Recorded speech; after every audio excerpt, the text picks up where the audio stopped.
महाराष्ट्र के नए सीएम बने देवेंद्र फडणवीस ने डिप्टी सीएम एकनाथ शिंदे की तारीफ की है। उन्होंने कहा कि वह धैर्य से फैसले लेने वाले नेता हैं और अक्सर सोच समझकर ही कोई निर्णय लेते हैं। इसके अलावा उन्होंने लड़की बहिना योजना शुरू करने का क्रेडिट भी एकनाथ शिंदे को दिया है। हालांकि होम मिनिस्ट्री की डिमांड कर रहे एकनाथ शिंदे की उन्होंने इशारे में ही चिंता बढ़ा दी है। शपथ लेने के बाद दिए इंटरव्यू में उन्होंने कहा कि गृह मंत्रालय तो हमेशा हमारे पास ही रहा है। इस तरह देवेंद्र फडणवीस ने यह संकेत भी दिया है कि एकनाथ शिंदे को यह नहीं दिया जाएगा कि भाजपा होम मिनिस्ट्री पर अपना दावा नहीं छोड़ेगी। बता दें कि एकनाथ शिंदे अब भी होम मिनिस्ट्री के लिए लॉबिंग में जुटे हैं। उन्होंने शपथ ग्रहण समारोह के बाद भी अमित शाह से मुलाकात की थी। कहा जा रहा है कि इस दौरान उन्होंने मंत्रालय के बंटवारे में शिवसेना को महत्व देने की मांग की थी। ऐसे में फडणवीस की यह टिप्पणी अहम है कि गृह मंत्रालय हमेशा से भाजपा के पास ही रहा है। वह खुद एकनाथ शिंदे की सरकार में डिप्टी सीएम रहते हुए होम मिनिस्ट्री संभाल रहे थे। अब एकनाथ शिंदे का कहना है कि उसी फॉर्मूले के तहत यदि वह अब डिप्टी सीएम बन रहे हैं तो फिर होम मिनिस्ट्री उन्हें दी जाए। इसके साथ ही देवेंद्र फडणवीस ने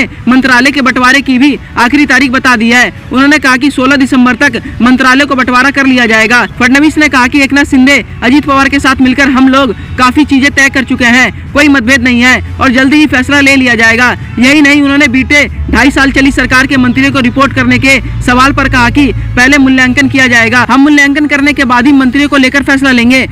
देवेंद्र फडणवीस ने एक चैनल को दिए इंटरव्यू में अजीत पवार की भी तारीफ की है। उन्होंने कहा कि पश्चिमी महाराष्ट्र ने साबित किया है कि वह शरद पवार की बजाय अजीत पवार के साथ है। ईवीएम में गड़बड़ी के सवालों और कांग्रेस की ओर से यात्रा निकालने पर फडणवीस ने जवाब दिया है। उन्होंने कहा कि ये लोग झारखंड और लोकसभा इलेक्शन में जीतते हैं तो ऐसा नहीं कहते हैं, लेकिन महाराष्ट्र में ऐसा सवाल उठा रहे हैं। ऐसा तो नहीं चलेगा कि हारने पर सवाल उठाएंगे और जीतने पर चुप्पी साध लेंगे। वही ब्राह्मण होते हुए भी सीएम बनाए जाने के सवाल पर फडणवीस ने कहा कि जनता जाति की बात नहीं करती है, यह तो नेताओं के दिमाग की उपज है। उन्होंने कहा कि हमें तो मराठा और ओबीसी सभी ने समर्थन दिया है। जाति की राजनीति लोग तभी शुरू करते हैं जब कुछ और सफल नहीं होता है। इस खबर पर क्या आपकी राय है हमारे कमेंट बॉक्स में जरूर लिखिएगा और देश दुनिया की तमाम खबरों को सबसे पहले जानने के लिए हमारे यूट्यूब चैनल सीडेंस तक को सब्सक्राइब करें और बेल आइकन बटन को प्रेस करना बिल्कुल ना भूलें। धन्यवाद।